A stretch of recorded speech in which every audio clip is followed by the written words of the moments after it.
তৃণমূল কংগ্রেসের ভবিষ্যৎ নিয়ে যে যে আলোচনা হচ্ছে সে আলোচনা আরও কিছুদিন চলবে এবং এই মুহূর্তে একটা রাজনৈতিক দল 15 বছর এই ধরনের আধিপত্যবাদ চালানোর পর সাধারণভাবে জনগণের পাঞ্চিং ব্যাগই হয়ে যায়। ফলে সাধারণ মানুষ এখন তৃণমূলের বিরুদ্ধে যে ধরনের আলোচনা হবে তাতে অত্যন্ত খুশি হবেন। তৃণমূলের বিরুদ্ধে কথা বলাটাই মানুষ চাইছেন। এবং যারা কালীঘাট তৃণমূল থেকে বেরিয়ে গিয়ে আলাদা অবস্থান করছেন তাদের কি মানুষ ক্ষমা করবেন বা সফট হবেন তাদের ব্যাপারে? এই বিষয়টা হচ্ছে মানুষ কত তাড়াতাড়ি কি ভুলছেন। এবার মমতা বন্দ্যোপাধ্যায়ের কাছ থেকে কারা চলে গেছেন খুব পরিষ্কার। আজকে সংখ্যায় আপনি 65 বলেছেন, 80-র মধ্যে 65। ওদিকে আমাদের লোকসভায় 29-এর মধ্যে 28 জন জীবিত, একজন বসিরহাটে মারা গেছেন, তার মধ্যে 20 জন মতন চলে গেছেন। এবং এই মানুষগুলো সম্পর্কে বারবার তৃণমূলের যখন মিটিং হয়েছে বা তাদের প্রচার হয়েছে একটাই আলোচনা, একটাই পোস্ট, বাকি সব ল্যাম্পোস্ট। সুতরাং যারা গেছেন তারা যাওয়ার ফলে মমতা বন্দ্যোপাধ্যায়ের জনগণের কাছে তার যে অ্যাকসেপ্টেবিলিটি, যেটা এবারে নির্বাচনে 41% বা এই ধরনের কিছু আছে, সেইটা কতটা গেল না গেল জানার জন্য চ্যালেঞ্জ মমতা বন্দ্যোপাধ্যায়কে নিতে হবে। নন্দীগ্রামে দাঁড়ালে উনি সম্ভবত আবার হারবেন। রেজিনগরে কি ধরনের কথা তার সঙ্গে হুমায়ুনবাবুর হয়েছে আমরা জানি না, মজা করে বলেছেন কিনা প্রার্থী হবেন কিনা।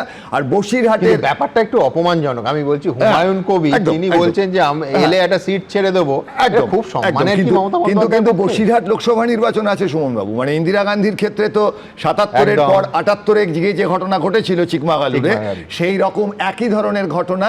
বসিরহাটে 7টা কেন্দ্রে ভোট হয়েছে, 5টা কেন্দ্রে বিপুলভাবে তৃণমূল জিতেছে। ফলে মমতা বন্দ্যোপাধ্যায় যদি ভারতবর্ষে বা পশ্চিমবঙ্গে নতুন ইতিহাস সৃষ্টি করতে চান, তার কাছে ইতিহাস সৃষ্টি করার জায়গা যে নেই এমনটা নয়। এবং সেইখানে একটা যেটা সুবিধে হবে সেটা হচ্ছে তৃণমূলের সাইনিং অথরিটিকে। তৃণমূলের তো প্রথমেই সই টই নিয়েই তো গণ্ডগোল এখন।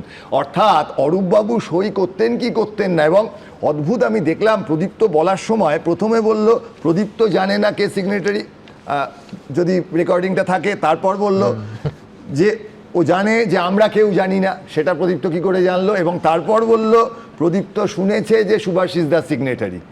এই কথাগুলোর মধ্যে একটা দান্দিক বিষয় আছে এবং সেই জায়গাটা বুঝতে হবে। অর্থাৎ তৃণমূল কংগ্রেসের এই যে একটা কোয়ান্টাম স্টেট, কে যে সই করে কে করে না, আদেও তারা সই করে কি করে না, এইবার হচ্ছে আপনি যে মানে প্রশ্ন হচ্ছে তৃণমূল কংগ্রেসের ব্যাংক অ্যাকাউন্টে তো অনলাইন পাসওয়ার্ডও থাকবে। এবার তৃণমূল কংগ্রেসের যে টাকা 1592 কোটি, আমি তো সেদিন দেখলাম তরুণী একজন তার আগের বিধায়কের দেখাচ্ছে 1240 কোটির সম্পত্তি ফেসবুকে, আরো বেশি। যাই হোক, মানে একজন বিধায়কেরই। ফলে এই যে 1592 কোটি যেটা তার ফ্রিজ হলো কি না হলো, তৃণমূলের খাটের তলায়, পাটের খেতে, মাঠের পাশে, ঘাটের ধারে, কাঠের বাক্সে, গাঁটের ঝুলিতে, ছাতের চিলেকোঠায়, ভাতের হাঁড়িতে, রাতের অন্ধকারে, যে মোটামুটি হিসেব করলে কয়েক লক্ষ কোটি টাকা আছে, সেই জায়গার হিসেব আমরা যতদিন করতে থাকবো ততদিন কিন্তু বারবার যে মুশকিলটা হবে সেটা হচ্ছে তরুণজ্যোতি একটু আগে যে রাজনৈতিক নেতার কথা বলল, জওহরলাল নেহেরু, অটল বিহারী বাজপেয়ী বা বুদ্ধদেব বাবুর কথা, সেই কথাগুলোও যেমন ফিরে আসবে না, সেই সঙ্গে তরুণজ্যোতিদের প্রশ্ন করার সময়ও কমে যাবে।